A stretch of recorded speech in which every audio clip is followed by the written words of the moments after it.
Hi, I'm Akasha, And I'm Frankie. and we're Team Task, and our project is the totally awesome Super Cool Counter, or Task Counter for short.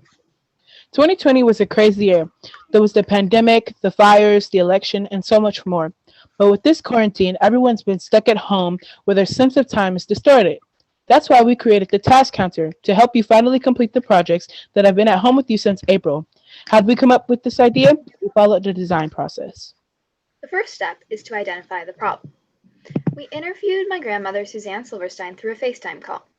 Between my grandfather dying and the quarantine, she's quite isolated.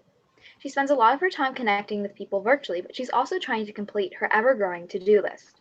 She's doing things like putting together an emergency kit and going through photos. Unfortunately, living alone has warped her sense of time, and she finds it hard to stay focused and on top of those tasks. We also wanted to make sure there was a client basis. There was. One in every seven American citizens are over 65, 12 million of those seniors live alone, and one in nine adults have memory issues.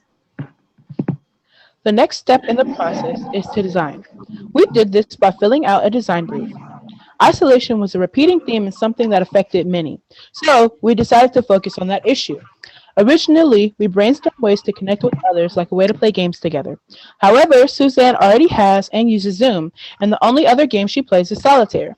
Perhaps connecting with other people wasn't the right idea. We next brainstormed an artificial intelligence friend.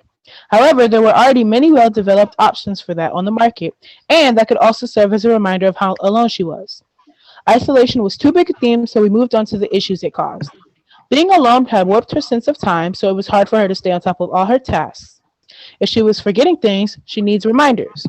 So we came up with the idea of a virtual to do list that would give reminders.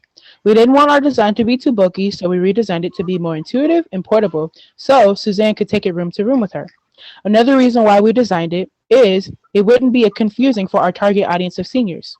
This more streamlined design was low cost and would be more equitable for low income people. Now that we had our design, the next step was to create it. This is our prototype. The photoresistor sense the light levels and input them into the microbit. The microbit uses variables to process them and then displays them into the numbers. The number represents the number of tasks left. If you add a task lowering the light level, the number goes up one. If you remove a task increasing the light level, the number goes down one. Now she can see how many tasks she has left to do and what they are. This is the code for that, and the red things are all variables. Next, we wanted to make sure our design was innovative. We researched other options for to do lists and reminders. Normal to do lists generate a lot of waste, which is harmful to the environment. This issue is solved with whiteboard slips on our device, which are reusable. You could just use a normal whiteboard, but that makes it easy to forget and can get overwhelming. Our product gives you a visual of how many tasks you have left to do. The most similar products on the market are to do list apps on the phone or computer. As Suzanne stated, it is easily distracted on those who are and they're not a good fit.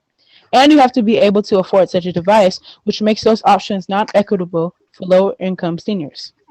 The Reminder Rosie is another expensive device. It is the only product with similar capabilities to the task counter that doesn't have other uses that are distracting. However, it is a little bit complicated to use and again very expensive at $79.95. Plus the only visuals it has are a clock, which isn't useful when time has lost its meaning. As you can see, one of the big issues is keeping costs low. We'd also like to add an audio reminder function to keep Suzanne on top of her task by prompting her to get back on task. We'd also like to add even more photoresistors so that users can be more flexible. Once we've added all these capabilities, we'd like to focus on the aesthetics of the design. Blue and green are Suzanne's favorite colors and are often representative of hope and stability, two things seniors need. We also want to enlarge the screen and buttons for seniors with bad eyesight and lower hand-eye coordination. We'd also like to have a minimalistic feel since, like we learned before, too many things can be confusing and distracting. Thank you for your time.